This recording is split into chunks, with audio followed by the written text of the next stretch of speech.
May mga rabi ka kailan. Last time we have a discussion concerning that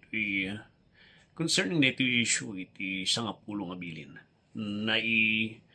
Naiusto-usto iti sitwasyon nga iti da iti record tayo at adalan tayo iti batang ken lugar iti sangapulong abilin iti panakaisalakan iti tao. And iti libro iti Roma na ibaga kan chapter 1, chapter 2, chapter 3, inpuk-kapukaw na Apostol Pablo nga haan nga itilintag. Haan nga ti panangsuro ti sangapulong abilin ti mangisalakan. So data iti emphasis na iti libro iti Roma. Makakatawak lang nagiti mga komentar kalpasan iti discussion ada dagi silent nga messages nga may present nga reaction concerning dagi nga discussion ket kunada. Adi pa ibul lang tayo nga rudan dagiti daduma nga libro tako nang no kunam idilas nga record mo kat since iti mangisalakan kat iti pamati lang haan nga iti sangapulong nga bilin ibul lang tayo nga di Roma, Galacia kan Hebro. So ti kunam preacher tata no hanto nga ibul lang di libro nga di ay Roma, Galacia kan Hebro. Tibol lang tayo kat dagi verses iti James kasto eh. So nga kunak imbaga na dagi dumang selected verses. So kunak kanya na apehan mo pa lang nga magets ay kadwa. Nga ikon-condemn mo iti talong nga libro. Nga isuksukat mo di talong nga libro iti sagmamanula nga bersikulo nga selected verses. Samantalang iti iwaswasit mo di Roma, Galacia, kan Hebro, kat ilablaban mo reta bersikulo nga reta. Imbis nga agpanunot ka nga kunam nga apay nga tangag paiso nga di libro ti Roma. Apay nga tangag paiso di libro ti Galacia. Apay nga tangag di libro iti Hebreo. Dahil talo nga books nga dito kat emphasize da nga iti pamati ti mangisalakan kat umanay di ay. Apay nga ta? Anya nga ta ti problema iti explanation. Anya nga ta ti usto nga explanation na di jay James nga di ay, di Peter nga di ay. Anya nga ti usto nga explanation na di. Tamay may salang verse nga ilablaban ko kumpara di talo nga libro. Medyo makakatawa iti dagiti reaction dagiti nga tattao nga mangilablaban nga ada ti panakabalin iti bukod da nga mangsalakan iti bagbagida nga maarami da kanong agbalinda nga acceptable ti sanguanan iti Dios baban ti panangitrabaho da iti kinalintag nga panagbiag dati sanguanan iti Dios itata adalan tayo man dati Roma so nga napintas nga adalan dati Roma eh. Dati purpose na ti Roma kat talaga nga betakan na ti aming ilas-lastug ko ni pangpangas ti amin nga tao. So nga napintas nga adalan tayo dito, taawan ti paglumungan. Iti may nga tao nga talaga nga inplastar ti apo. Babaan ti adipan na nga, umanay ti pudpuno nga pamati. Nga iti may nga tao, mapalintag isuna, acceptable isuna ti sangwanan iti Diyos. Babaan iti pudpuno nga pamati na, kini Apo Isus, jay trinabaho na nga perpekto, jay kompleto nga dato na kundi man nakabalin nga dato na jay krus ti Kalbaryo ket umanay. Itata ituloy tayo. Ada tayo ditoy verse 29.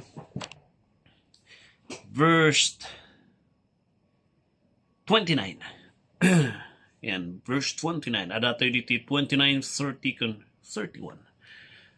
So nada di Bible yu, adalan basahan nyo ito markaan nyo. And nada ti Bible ita abayo, babaling nga lukatam dito Bible mo kadwa. Tata, kunana dito garod. No kunam nga haan nga makaisalakan iti sangapulo nga bilin, kasatno nga garod. Iti Diyos tayo kadi, kat Diyos lang iti Hudyo. Apay haan kadimat nga Diyos isuna? Dagiti hintil? Wan, Diyos mo't isuna iti hintil. Anya tikat nga ipagbagat ni Apostol Pablo kastoy. No dagiti nga Hudyo kat naikan iti adu nga pribilehyo. Ngay kat di panakaitel kanya da iti Biblia, dagiti propeta, kat imay nabangon babaan iti tribu da. Adu dagiti mensahero ti Dios nga napan-ijayan da nga nagapumot lang iti tribu da. Dagiti milagro iti Dios nakita da, naisurat, nai-record di jay. Tata, api nga laklaksidan nyo dagiti hintil, api nga tagtagibasitan nyo isuda.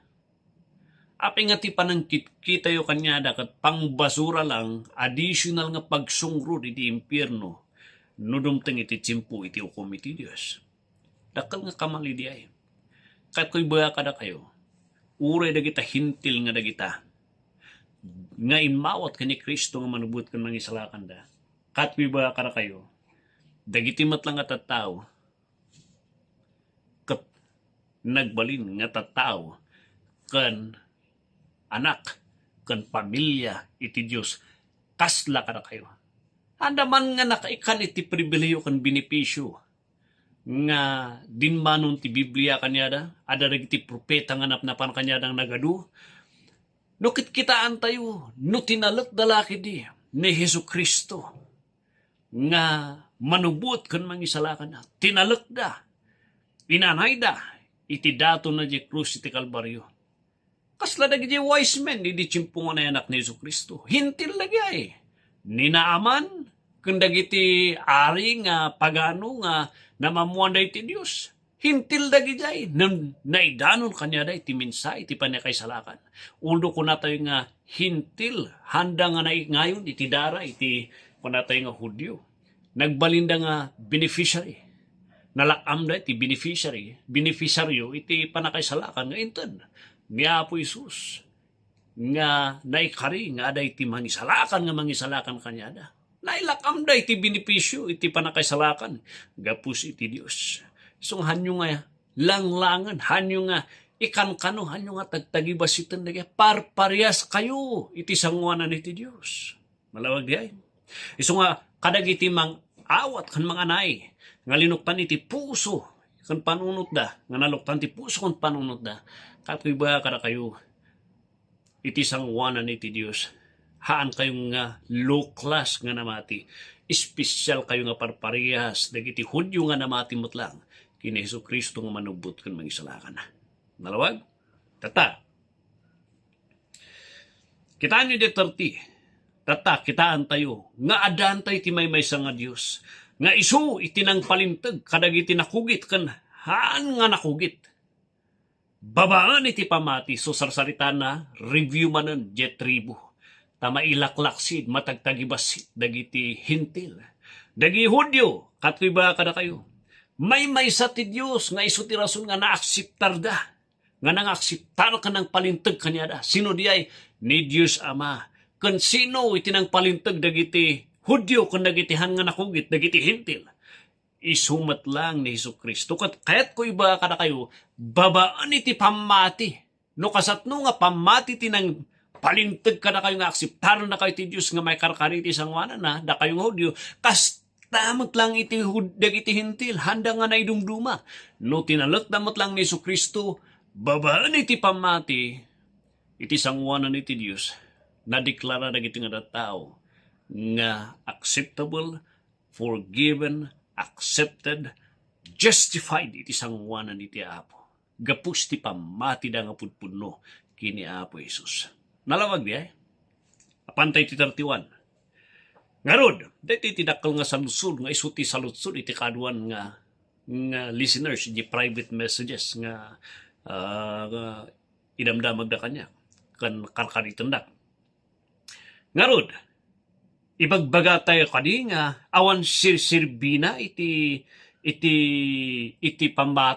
lintag iti sangapulong nga bilin ta pamati lang mo't kenti mangisalakan si ibul lang tayo dagita lo nga neta data lintag nga neta amo iti sumbat ti sao ti Apo ni Apostol Pablo yada dayo ti apuhan nga diay God forbid haan nga kasjay mo tikat na sawan hanga gapustan nga mangisalakan ni lintag iwasit tayo tawan iti usar na ti pangisalakan na madati ba kada kayo.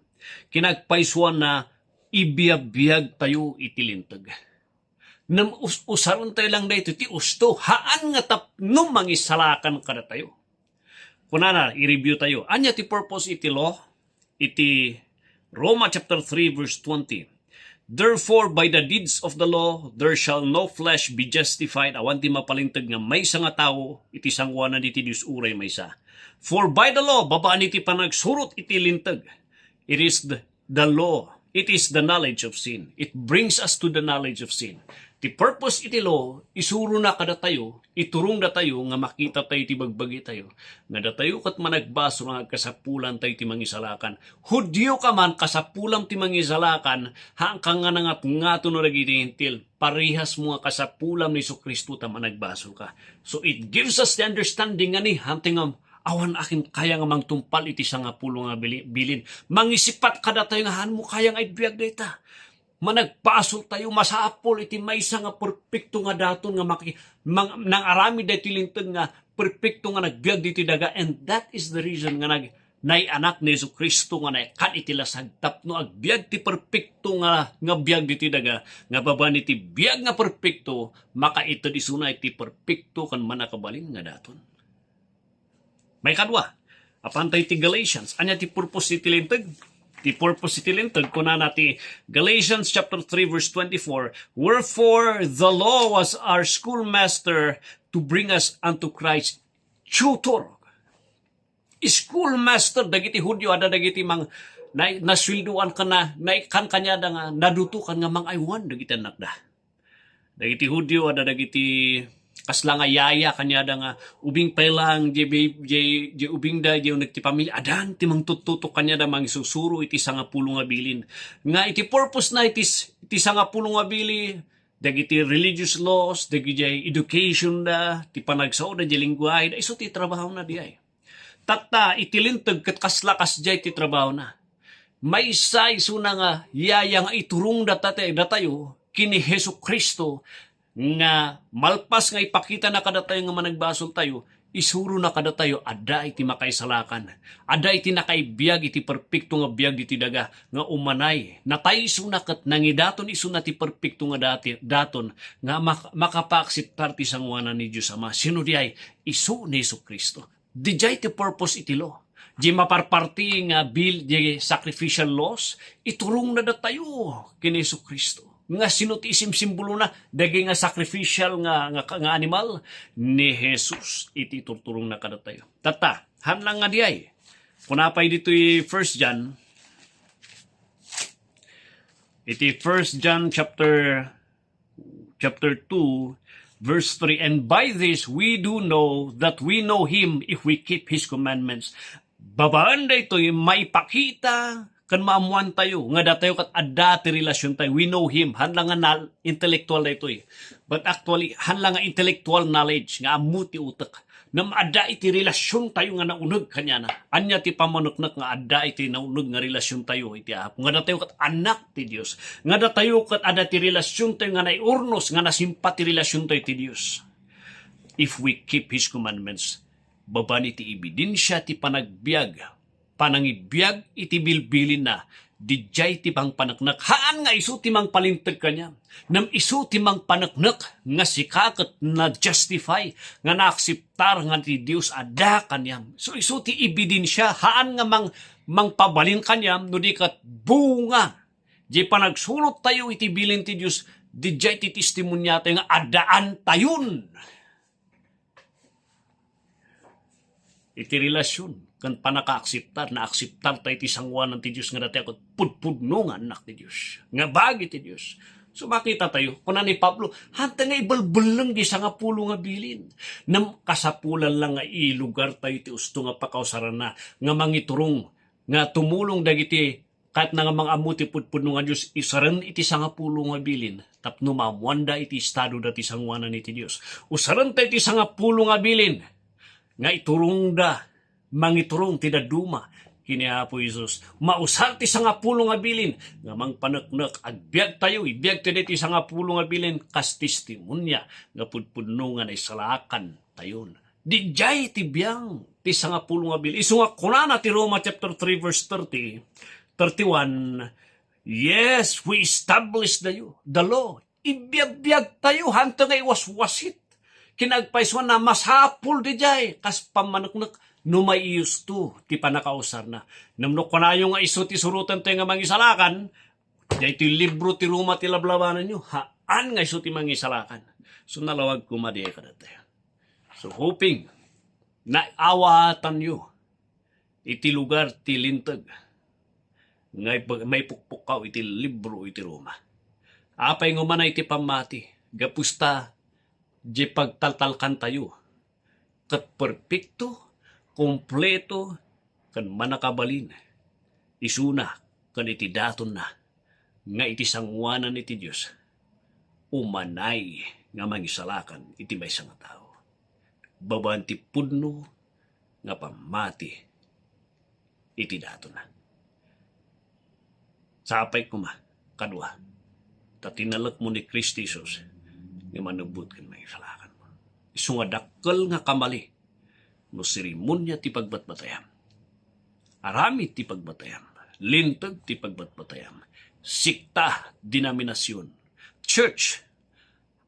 Basapul ti church. Namno ko na mga mangisalakan ti church. Haan! Ti church kat mangibingay, kan mangiturong ti tao. Kiniapo Isus nga isulang ti mangisalakan. Dijay ti biyang iti church. So makita tayo, there is a misplaced use of the law. Iti panawon nga ito'y. And there is a misuse nga panakausar iti church ti panawon nga ito'y. Nga pangbutbutang, sige! Ikatan mi ti walang misika, ikatan da kayo di ti church, hangkan nga may salakan. Awan ti biyang ti church nga mangisalakan. Ti mangisalakan kat ni Kristo Jesus. Iti church, ti biyang na, ti bingay di minsay nga mangisalakan iti tao, nga di ay kat ni Kristo. Namjay panakay ngayon ti church, haan nga jay ti mangisalakan. Mangpanaklak lang, apanta ang church, tapno mo nagpay ti panakawat ay ti hapo. Kan mausar tayo ti serbisyo kanya na, iti may sa local church. But to be saved? No, no, no. God bless you, kakay.